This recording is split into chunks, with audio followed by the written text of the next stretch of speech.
The most popular election promise in this election is about state sector salaries. One candidate saying that they are going to increase the salaries between 24 to 50%, and there's another candidate promising to increase the basic salary including the cost of living expenditure allowance to about 57,500, and there's another candidate promising that they will revise the state sector salaries 2 times every year based on the cost of living of the country. Actually, is it sustainable and can we do this?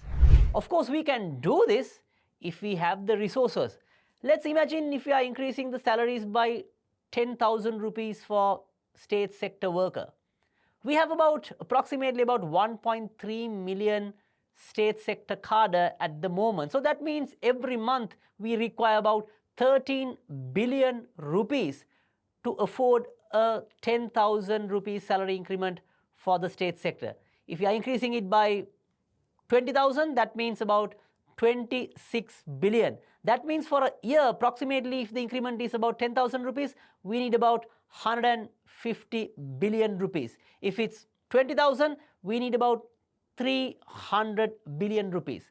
Approximately what we collect from our pay tax or APIT collectively is about 150 billion rupees. So that means to give a 10,000 salary increment, either we have to increase the tax net of the pay by 100%, or we have to increase the tax rate of the pay by 2 times.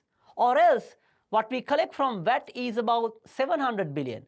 So if we were to afford it through VAT, we have to increase the current VAT rate by about another few percentage points to finance the state sector salaries.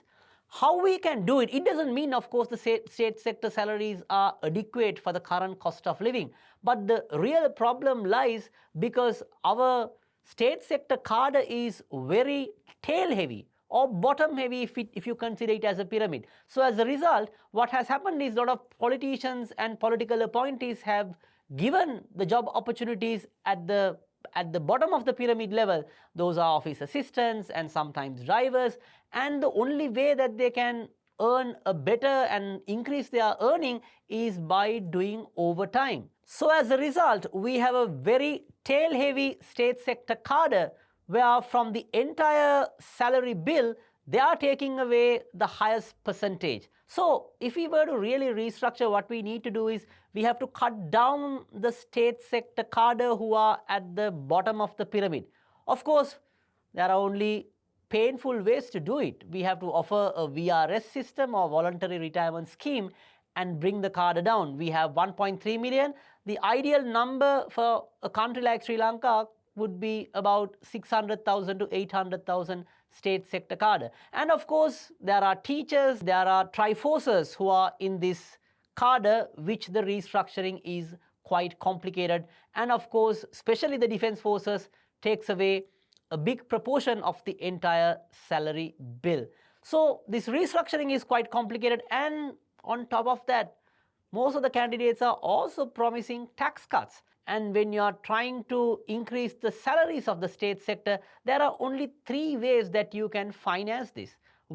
Option number 1 is increasing the taxes. Of course, that's not going to be popular. In fact, all candidates are coming to the race saying that the taxes are too high, we are going to bring it down, or you are going to exempt some of the items from the VAT list is the main promise. So increasing taxes, you can do it, but even if you were to increase it, that the percentage that you have to increase is quite high.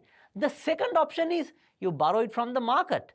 But when you borrow it, your total debt will increase and it will make our debt unsustainable. At the same time, when you borrow more and more from the market, your interest rates are going to go up. And when the interest rates are high, of course, your micro, small, medium enterprises are going to get affected and the economy starts shrinking back. So that's not possible. And there's a third option, which is the most dangerous option.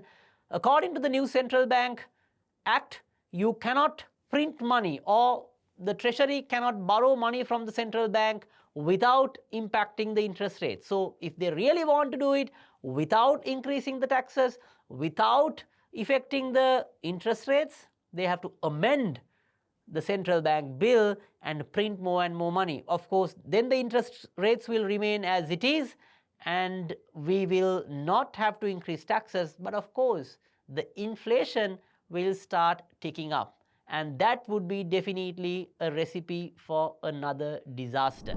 So by promising things that are difficult to deliver, we are basically building pressure on our own balance sheet to reverse some of the hard reforms that we have already done. And there's another suggestion by a lot of politicians. Okay, there are about 1 trillion rupees of unpaid taxes according to the inland revenue, and we are going to collect it and sort this problem out.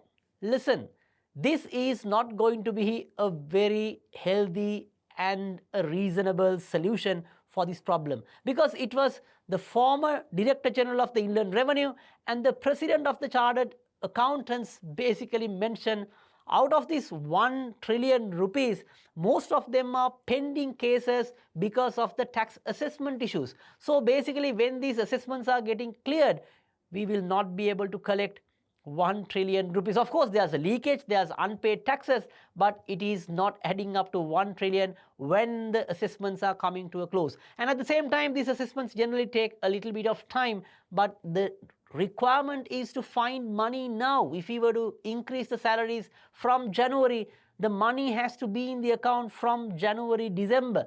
So that is not possible if we put all our eggs in one basket thinking that we can recover the money from the inland revenue by the taxes which hasn't been paid.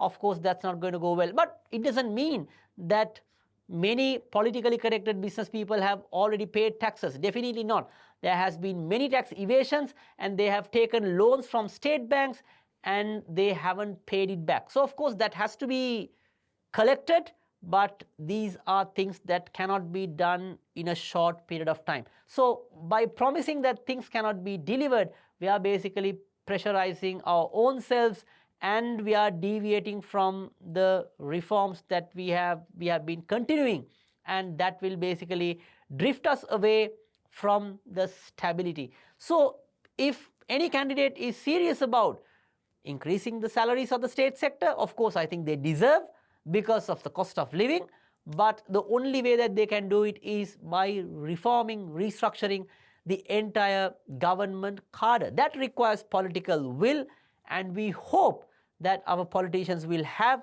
the political will to do those reforms. This is Advocata Institute, and if you haven't subscribed, please subscribe.